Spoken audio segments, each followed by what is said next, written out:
Good morning, everyone. It is Thursday, the 12th of August.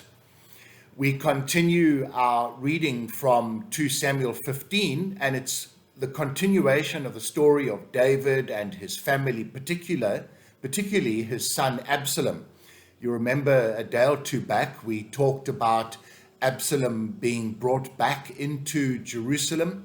There had been the initial requirement from David that Absalom may come back but may not see David and speak to him.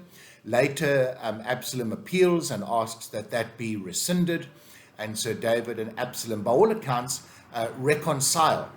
Unfortunately, though, as you read scripture, you realize that whilst David might have been happy with the reconciliation, Absalom nevertheless had an ulterior motive, a little hidden agenda, which was that of usurping the throne and the crown from his father.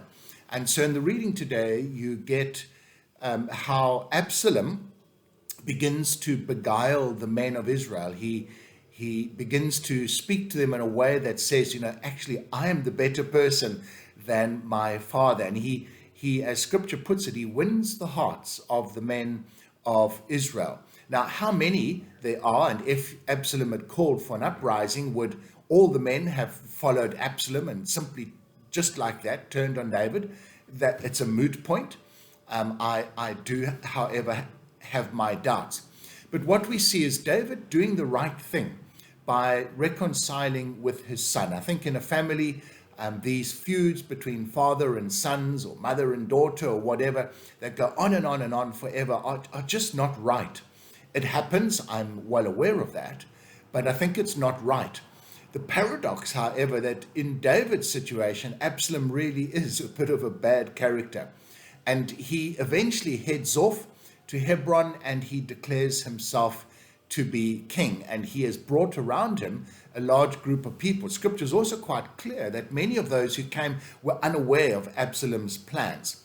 David, however, gets to hear about this, and it's almost as if he panics because he gets his household together, gets the army and the commanders, and they go rushing off to some safe place, fearing that Absalom would cause such a significant uprising that David would be killed.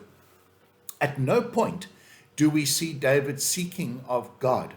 What is going on? What is it that you want me to do? Because it could well have been that if David had stood his ground and been fair and considerate, it might have brought this all to a close, would have brought it to something of a climax.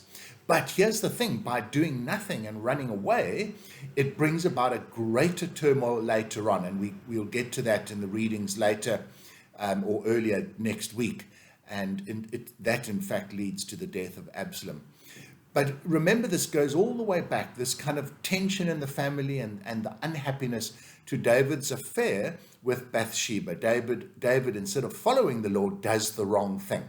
So the lessons for us is don't do the wrong thing. And if we do, confess it, deal with it openly, and suffer the consequences. Then you can pick your life up and continue. But by hiding it, those, how do the politicians put it, the Smalinyana skeletons in your closet, they are going to grow and become bigger, and they will haunt you always until the day arrives and someone opens a cupboard and there it is. And it just is so much more of a mess.